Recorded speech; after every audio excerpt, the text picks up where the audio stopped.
అరుణాచలం నుంచి ఆల్మోస్ట్ నేను ఒక 60-70 కిలోమీటర్లు అయితే సైకిల్ ద్వారా ట్రావెల్ చేసుకుంటూ అయితే వచ్చేసానండి. విల్లుపురంకి దగ్గరలో అయితే ఉన్నాను. చాలా దూరం నుంచి ఏంటంటే పెట్రోల్ బంక్లు చూసుకుంటూ వస్తాను, స్టే ఎక్కడ దొరుకుతుందా అని. సాయంత్రం 6:20 టైంలో నాకు అయితే ఒక పెట్రోల్ బంక్ అయితే కనబడింది. ఇదేను ఆ petrol bunk, HP petrol bunk అండి.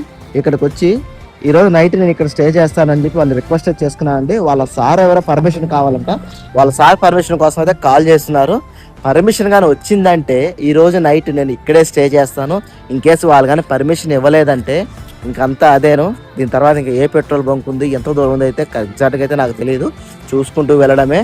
మ్యాప్లో చూసారంటే పెట్రోల్ బంక్లు ఉంటున్నాయి, కానీ అక్కడ ఏంటంటే 10 PM క్లోజ్ అట్లా ఉంటుంది. ఇదేమో 24 hours పెట్రోల్ బంకు. అందుకే ఇక్కడ అడిగానండి పర్మిషన్ ఇవ్వాలని. ఆ దేవుణ్ణి అయితే కోరుకుంటూ వీడియోకి అయితే ఒక లైక్ కొట్టేసి మీ అందరి సహకారం నాకు ముందుగా ఆశిస్తూ బాయ్ బాయ్.